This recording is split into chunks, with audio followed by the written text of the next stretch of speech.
Padre nuestro que estás en el cielo, santificado sea tu nombre. Venga a nosotros tu reino.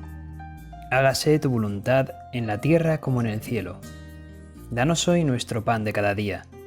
Perdona nuestras ofensas, como también nosotros perdonamos a los que nos ofenden. No nos dejes caer en la tentación, y líbranos del mal.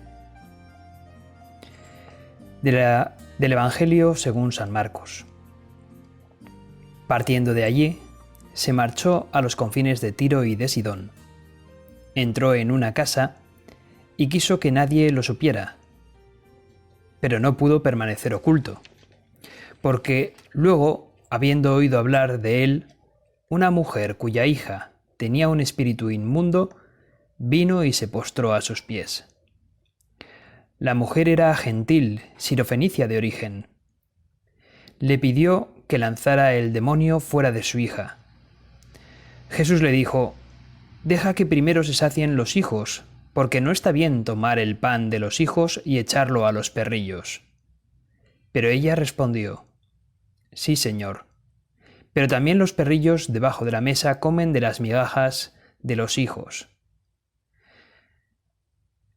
Jesús le dijo: «Por lo que has dicho, anda, que ya ha salido el demonio de tu hija». Fue a su casa y encontró a la niña acostada en la cama, y el demonio se había marchado. Después, saliendo de los confines de Tiro, fue por Sidón al mar de Galilea, por en medio de la Decápolis. Le llevaron un sordo y mudo, y le rogaron que pusiera sobre él la mano. Tomándolo a solas, aparte de la gente, le metió los dedos en los oídos. Escupiendo, le tocó la lengua, y alzando la vista al cielo, lanzó un gemido y dijo: «Efetá», esto es, «ábrete». Al punto se le abrieron los oídos, se le soltó la atadura de la lengua y hablaba ya correctamente. Les encargó que a nadie le dijeran lo que habían visto, pero cuanto más le encargó, tanto más ellos publicaban, y la gente se admiraba grandemente y decía: «Todo lo ha hecho bien. Ha hecho oír a los sordos y hablar a los mudos». Palabra del Señor. Gloria a ti, Señor Jesús. Este pasaje de San Marcos, largo por otra parte, sin embargo nos está contando dos situaciones diferentes, dos escenas, dos curaciones milagrosas diferentes de nuestro Señor Jesús, precisamente en territorios fuera del término de Israel. Y eso tiene que ver mucho con la primera de las escenas. Esa escena en la que hay una mujer sirofenicia de nacimiento, gentil, fuera del ámbito judío, fuera del pueblo de Israel, fuera del pueblo elegido por Dios para llegar a la salvación.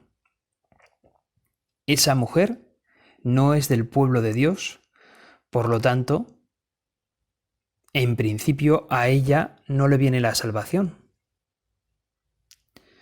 Por eso quizás sabía ella en qué situación estaba, sabía ella a quién iba a pedirle ayuda, al Mesías de los judíos, y ella sabía que no era judía.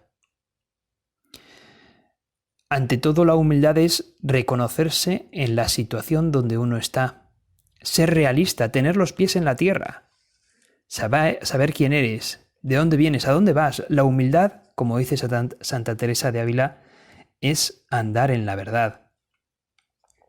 Pero esta mujer, lejos de acobardarse por su situación no israelita, no judía, sin embargo, saca fuerzas de flaqueza y se dirige a Jesús para pedirle que cure a su hija. Y es que, ¿qué madre no haría lo indecible por cuidar y curar a sus hijos?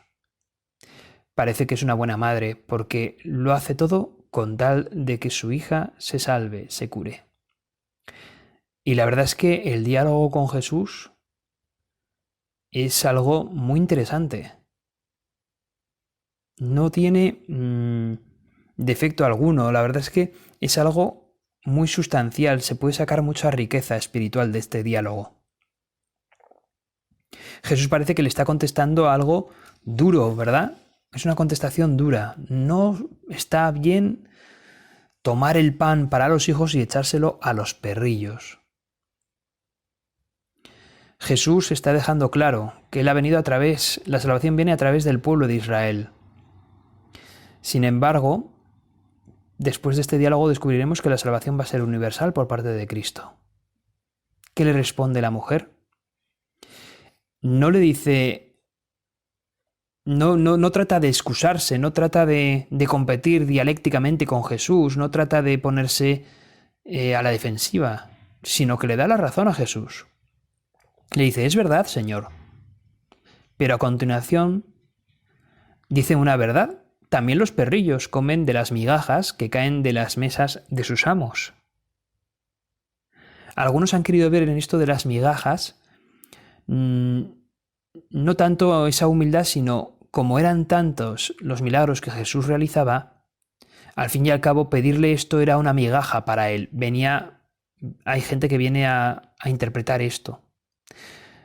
Pero yo creo más bien que, como también confiesa San Agustín, que en realidad la manera de hablar de esta mujer es desde una gran humildad. Y eso es lo que termina por conquistar el corazón de Jesús. Y es que la humildad es lo que transformó a esta mujer y mereció sentarse a la mesa de los hijos de Dios. Mereció ser rescatada o al menos salvada su hija, como lo fueron las hijas y los hijos de tantos judíos. Mereció esa salvación.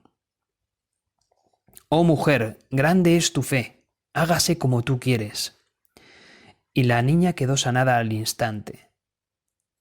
Y la mujer al volver a su casa comprobará esa sanación y que el demonio que la ataba, el demonio que la hacía enfermar a esa niña, ha desaparecido.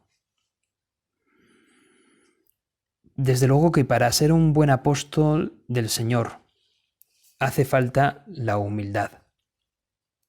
La necesitamos como agua de mayo.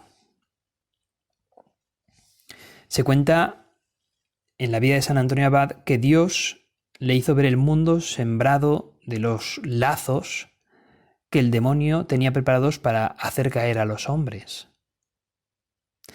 Y el santo Antonio Abad, después de ver a esa gente atada con los numerosísimos lazos, con esos nudos dificilísimos, complicadísimos, el demonio los tenía bien atados a todos. Después de esa visión, lleno de espanto, le dijo al Señor, ¿quién podrá escapar de tantos lazos, Señor? Y oyó una voz que le contestaba, Antonio, el que sea más humilde, el que sea humilde, pues Dios da a los humildes la gracia necesaria, mientras los soberbios van cayendo en todas las trampas que el demonio les tiende.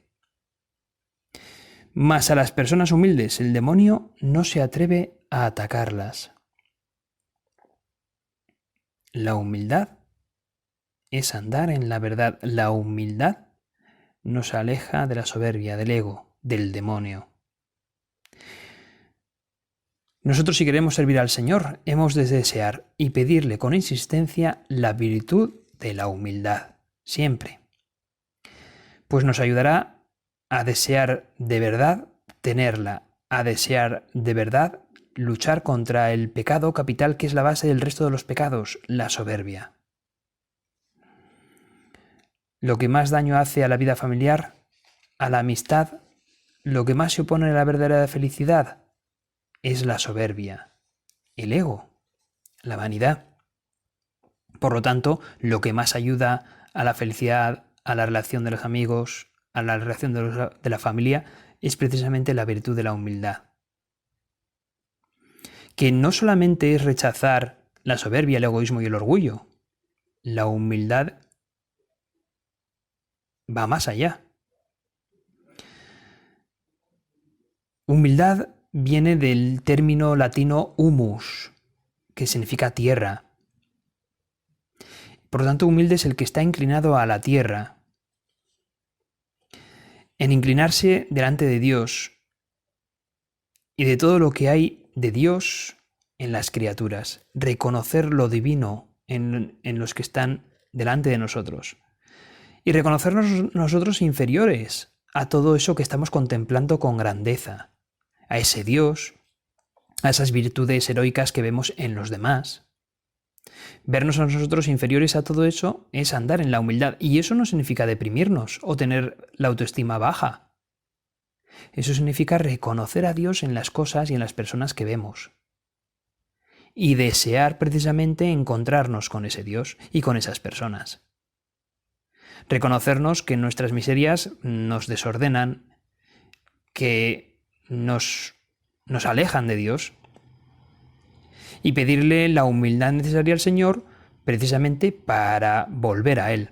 Y la humildad tampoco tiene nada que ver con la timidez, o con la pusilanimidad, o con la vida mediocre, o sin aspiraciones. Precisamente la humildad es de lo más ambicioso que hay. Ambicioso en el buen sentido. Porque la humildad es desear estar con Jesús, desear ser santo, querer el cielo, pero como sabemos que no somos capaces de llegar a ese cielo, le pedimos al Señor su gracia, la gracia de ser humildes para seguir pidiéndole la gracia siempre que sea necesaria. La gracia de Dios es lo que nos aleja del demonio, lo que nos acerca al cielo, lo que nos acerca a Él, por la gracia de Dios. El que es verdaderamente humilde sabrá que todo es por gracia de Dios. Que cuando alguien hace algo bien es por gracia de Dios. Y por lo tanto, siempre pedirá las cosas por gracia de Dios. Una de las razones por las que los hombres son tan propensos a alabarse, a sobreestimar su propio valor y sus propios poderes, es precisamente porque tienen su esperanza puesta en ellos mismos. Por eso mismo, a menudo son tan susceptibles, tan resentidos cuando son criticados, tan molestos para quien los contradice, tan insistentes en salirse con la suya, tan ávidos de ser conocidos, tan ansiosos de alabanza, tan determinados a gobernar su medio ambiente. Pero quien lucha por ser humilde no busca ni elogios ni alabanzas, y si llegan, procura enderezarlos hacia la gloria de Dios. Como San Ignacio decía, ad maior Dei gloriam, para mayor gloria de Dios. Hay una pequeña anécdota con respecto a esto, y es que un niño iba paseando con su padre por el campo, y su padre en un momento determinado le pregunta al niño: ¿qué oyes? Se quedan unos instantes en silencio y el niño dice: pues aparte del canto de los pájaros no oigo nada más. Y el padre le dice: agudiza un poco más el oído. Y de nuevo guardan silencio y el niño le dice: pues oigo un ruido, pero no sé lo que es. Y el padre le dice: es una carreta vacía que alguien está transportando. Y le dice el niño: vale, sí es verdad que parece que es una carreta, pero ¿cómo sabes que está vacía? Si ni siquiera la ves. Y el padre le dice: cuanto más vacía la carreta, más ruido mete. Y esto nos puede servir para lo siguiente: cuanto más presumo de mis cosas, más vacío estoy. O como el refrán dice, hay un refrán que dice que, ahora mismo no lo recuerdo muy bien, pero viene a decir algo parecido a que dime de qué presumes y te diré de qué careces. Sí, ese es el refrán. Dime de qué presumes y te diré de qué careces. Y es que cuando estamos alejados de Dios, necesitamos meter en la carreta nuestro ego, a nosotros mismos, y eso es vacío absoluto. Tenemos el corazón vacío y entonces metemos ruido, necesitamos justificarnos, necesitamos que nos alaben, necesitamos búsqueda de la afectividad, necesitamos que se note quiénes somos, dónde estamos, qué hacemos. En el fondo, no tenemos nada. Sin embargo, la persona que está llena de Dios, en realidad vive con más humildad y no necesita tampoco andar pregonando qué es lo que hace o deja de hacer. No necesita tanto que le quieran, porque ya sabe que Dios le quiere y está ahí bastante lleno su corazón con el amor de Dios. Obviamente desea el amor de los demás, pero quizás no lo necesite tanto y por eso no anda buscando tanto. No tiene tantas heridas, porque la humildad le ha hecho reconocerse en su realidad y las procura sanar con más realismo. La carreta está llena con Dios, está vacía cuando nos alejamos de Dios y por eso emite más ruido, chirría. Pues, hermanos, pidámosle la humildad que necesitamos precisamente al Señor, pues Él es el que nos puede otorgar esa felicidad. Si tengo mi esperanza ya puesta en mí, al final eso viene la tristeza. Qué triste, ¿verdad? Tener solamente mi esperanza puesta en mí. Qué falta de miras. Carlo Acutis, beatificado por el Papa Francisco el sábado 10 de octubre de 2020, decía que la tristeza es dirigir la mirada hacia uno mismo. La felicidad es dirigirla hacia Dios. ¿Cómo me ve Dios? Dios siempre me va a ver con ojos de amor. Dios va a llenar mis ganas de querer ser santo y por eso le pediré la humildad que necesito. Te invito, hermano, a que le pidas a Dios esa humildad que te hará ser constante y buscar la gloria de Dios y no la tuya propia. Aprendamos de la pasión de nuestro Señor Jesucristo, cuánta humillación tuvo Él a los pies de la cruz. Y a continuación, el Evangelio sigue para hablarnos de la curación de un sordo que a la vez es mudo. Pero previamente, en la lectura que a veces sigue en la liturgia a este Evangelio, es una lectura más bien del profeta Isaías. Y el profeta Isaías le reconforta a su pueblo, precisamente cuando el pueblo pues ha perdido la esperanza porque está en el destierro de Babilonia. Y el profeta Isaías les dice: sed fuertes, no temáis. Mirad a vuestro Dios que trae el desquite, viene en persona, resarcirá y os salvará. De nuevo, poned la esperanza no en vosotros mismos, sino en Dios, que es lo que necesitáis. El Señor lo ha transformado todo, pero las almas sobre todo, de una manera muy particular, como en el pasaje del Evangelio de Marcos con el sordomudo. Lo pone aparte al sordomudo, mete los dedos en sus orejas, con saliva le toca su lengua. Mira al cielo Jesús y dice Efetá, que significa ábrete, y al instante se abren los oídos y queda suelta de la atadura su lengua y habla correctamente. Aunque son palabras de Cristo las que curan, Jesús utiliza elementos materiales como los dedos o como la saliva que toca la lengua o mira hacia el cielo antes de pronunciar la palabra Efetá. Y eso es símbolo de un buen taumaturgo, ¿no? Alguien que lo que hace es aliviar con milagros, sanar a los demás. Los sacramentos, de hecho, efectuarán estos signos también. El del bautismo, concretamente, utiliza este rito del Efetá. Precisamente se llama el rito del Efetá. Ábrete. Cuando el sacerdote, después de haber bautizado al niño o a la persona adulta que se haya bautizado, le toca los labios y le toca los oídos. Precisamente para decir que el Señor Jesús, que hizo oír a los sordos y hablar a los mudos, te conceda a su tiempo escuchar su palabra y proclamar la fe.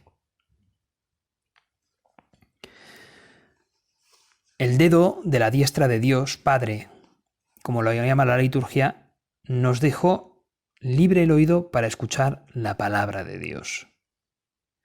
Y dice, y nos dejó también abierta la lengua para anunciar la palabra de Dios por todas partes.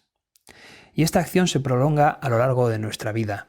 Pero el pecado original y los pecados personales son los que pueden trabar nuestra lengua y también taponar nuestros oídos, para que no sea posible ni escuchar la palabra de Dios ni poder predicarla. San Agustín, al comentar el pasaje del Evangelio que tenemos entre manos, el de Marcos 7, dice que la lengua de quien está unido a Dios hablará del bien, pondrá de acuerdo a quienes no lo están, consolará a los que lloran. Dios será alabado, Cristo será anunciado. Esto haremos nosotros si tenemos el oído atento a las continuas mociones del Espíritu Santo. Y si tenemos la lengua dispuesta para hablar de Dios sin respetos humanos. Los respetos humanos, esas situaciones en las que por comodidad, por cobardía, prefiero callar mi condición de cristiano o desaprovecho una oportunidad de apostolado por temor al que dirán. Y es que el mundo no entiende de cosas de Dios y por eso a veces pone entre las cuerdas a los que creemos en Dios. Pero tener miedo a ese mundo en realidad es no tener justicia ni con Dios que ha salvado ese mundo y a nosotros mismos, ni tampoco justicia con nosotros mismos. Nos hacemos un gran daño a Dios, pero también a nosotros mismos, ocultando nuestra condición de cristianos, ocultando nuestra fe en ese momento.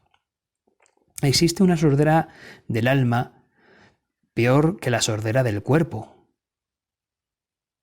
pues no hay peor sordo que el que no quiere oír. Son muchos los que tienen los oídos cerrados a la palabra de Dios. El apostolado paciente, tenaz, lleno de comprensión, acompañado de oración, por supuesto, hará que muchos amigos nuestros oigan la voz de Dios y se conviertan en nuevos apóstoles que la pregonen por todas partes. Esta es una de las misiones que nosotros recibimos en nuestro bautismo, hermanos.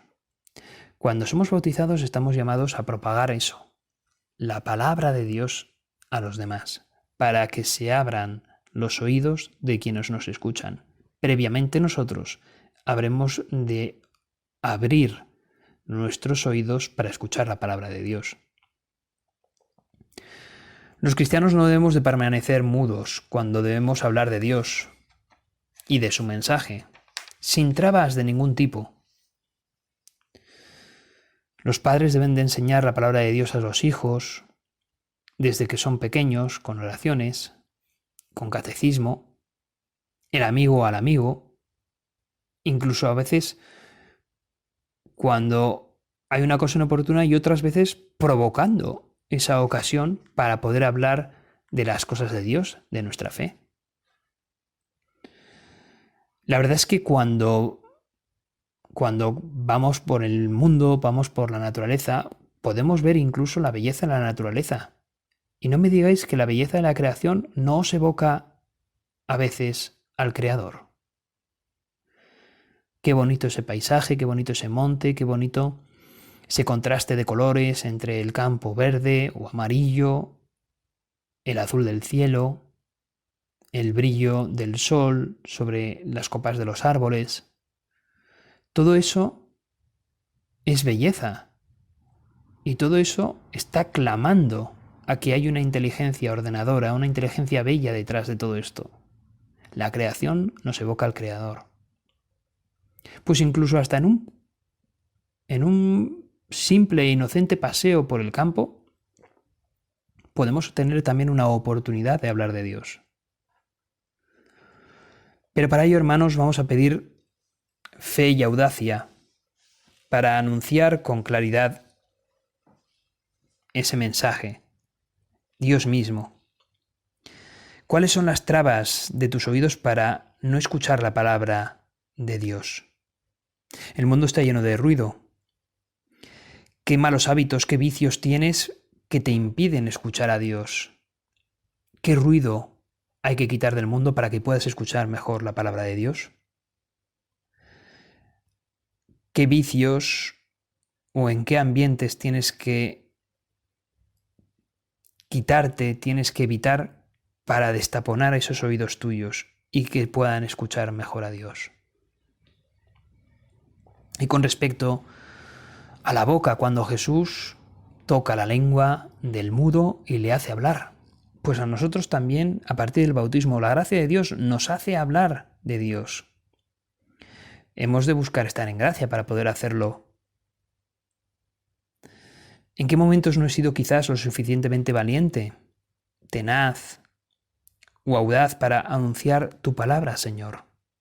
Para anunciar tus maravillas, como hicieron los apóstoles después de Pentecostés. ¿Tengo respetos humanos que quitarme? Pues ánimo, pídele al Señor esa valentía. San Agustín nos aconseja: si amáis a Dios, atraed para que le amen a todos los que se juntan con vosotros y a todos los que viven en vuestra casa. Y no seáis cortos en esto, ni encogidos, sino ganad para Dios a cuantos pudiereis, con todos los medios posibles, según vuestra capacidad, exhortándolos, sobrellevándolos, rogándolos, disputando con ellos y dándoles razón de las cosas que pertenecen a la fe con toda mansedumbre y suavidad, con la humildad de la mujer sirofenicia. Con sinceridad y docilidad la batalla está siempre ganada, por muy difícil que se presente.